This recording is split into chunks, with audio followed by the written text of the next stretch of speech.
पीले दांत वाली बहू। रंजना कभी ब्रश नहीं करती थी। उसे कितनी बार उसके माँ बाप ने डांटा, लेकिन उसका कोई असर उस पर होता ही नहीं था, जिस कारण से उसके दांत पीले पीले हो जाते हैं। शादी के बाद अरे बहू, वैसे तो तुझ में कोई कमी नहीं है, पर तेरे दांत इतने पीले कैसे हैं बेटा? कैसे मतलब? कोई सर्जरी थोड़ी ना कराइए। वो तो क्या नाम, मैं ब्रश नहीं करती थी तो पीले हो गए। अब क्या करूं? आप कहें तो लाल करवा लूं या फिर काले? यार ये क्या है, क्यों माँ से लड़ रही हो? लड़ रही हूँ? अरे मैं लड़ रही हूँ या ये बोल रही है कि दांत पीले हैं, पीले। अरे तपस्या थोड़ी ना की है इन्हें पीले करने के लिए।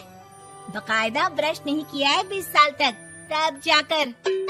छी, कैसी बात कर रही हो?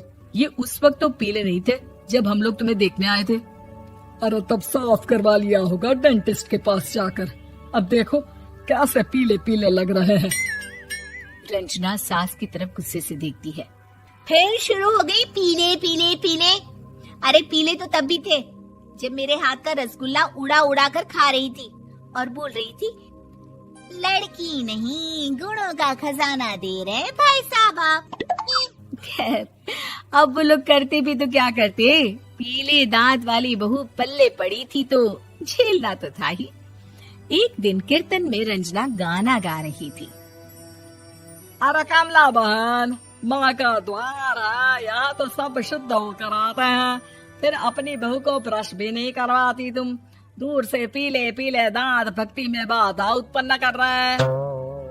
अरे कोई 2 साल की बच्ची थोड़ी ना लेकर आई हूँ मैं बहू बनाकर। अच्छी खासी लड़की है, अरे कैसे करवाऊं ब्रश? ये तो उसे खुद करना चाहिए ना। अब माँ बाप तो इसके जैसे तैसे निपटा दिए, ये नहीं सोचा कि सास कैसे संभालेगी। सास बहू को लेकर घर आ जाती है, लेकिन सोच लेती है कि अब इसे लेकर कहीं नहीं जाएगी।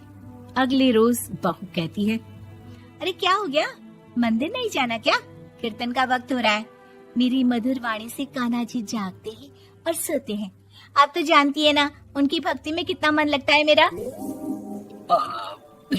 वो क्या है ना, तबीयत ठीक नहीं लग रही है मेरी, आराम करूंगी मैं। तबीयत ठीक नहीं लग रही? अभी तो मिथुन के गाने पर नाच रही थी आप, और अब बोल रही है कि तबीयत ठीक नहीं लग रही। अरे भक्ति में मन लगा लो सासू माँ, ऊपर जाना है, क्या मुंह दिखाओगी आप? हाँ? सास को बहू की बात पर गुस्सा आ जाता है। मैं क्या मुंह दिखाऊंगी, इसकी चिंता तो ना कर, समझी? अपने मुंह की चिंता कर, जो ये पीले पीले दांत लेकर हर जगह पहुंच जाती है। पता है लोग कितना मजाक बनाते हैं। ना जी ना, मैं नहीं जाना कहीं तेरे साथ। तो ये बात है, कोई ना, मत जाओ, मैं अपने कमरे में ही बैठकर भक्ति कर लूंगी। ऊपर वाला दांत थोड़ी ना देखता है, मन देखता है, भावना देखता है। और अरे बस बस, तू सब कुछ दिखा, बस ये सफेद चमकदार दांत ना दिखाना किसी को, है? जा यहाँ से। बहू को सास की बात का कोई फर्क नहीं पड़ता, वो तो जैसी थी वैसी ही रह जाती है। सुबह नहाकर किचन में खाना बनाना, फिर खाना खाना, कीर्तन भजन करना और सो जाना। एक दिन, माँ जी मैं सहेली के घर जा रही हूँ, शाम को लेट आऊंगी। हाँ हाँ तो जाना, मैंने कौन सा तेरी आरती करनी है घर पर बैठकर। रंजना सहेली के घर जाती है, जहाँ वो पार्टी में जाने की तैयारी कर रही होती है। अरे शिखा, कहाँ जाने की तैयारी कर रही है? मैं गलत वक्त पर आ गई क्या? अरे नहीं यार, उल्टा सही वक्त पर आई है। मैंने ये साड़ी और ज्वेलरी निकाली है यार, शाम को इनके ऑफिस की एक पार्टी में जाना है। बताना कैसा लग रहा है ये सब? नहीं यार, इस ड्रेस के साथ तो वो वाली ज्वेलरी अच्छी लगेगी। हाँ हाँ सही बोल रही है, मैंने ध्यान ही नहीं दिया। वैसे तो हमेशा से मस्त फैशन सेंस रखती है। तो बड़ा जाती होगी ना पति के साथ पार्टी में। रंजना कुछ नहीं बोलती, बस सोचती है कि यार काश ये बात सही हो जाती, पर मैं क्यों नहीं जाती पार्टी में? क्या इन लोगों की कोई पार्टी होती नहीं होगी? रंजना घर आती है और रात में पति से सवाल करती है, एक बात बताइए, आप मुझे किसी पार्टी में क्यों नहीं ले जाते? क्या आपकी यहाँ ऑफिस में पार्टी नहीं होती? पति बेचारा क्या कहता कि दांत पीले हैं तुम्हारे इसलिए। अरे कोई पार्टी होती नहीं हम लोगों के ऑफिस में, तो कहाँ से लेकर जाऊं? और मार्केट, मॉल, कहीं वीकेंड घूमना, कहीं तो।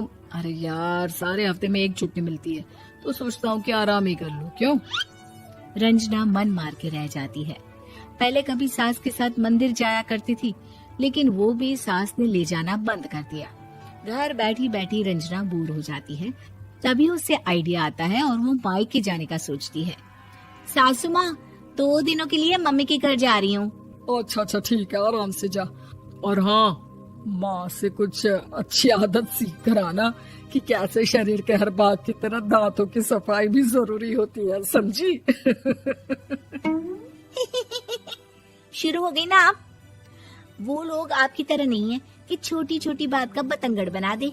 उन लोगों के लिए मैं मायने रखती हूँ, ना कि मेरे पीले पीले दांत।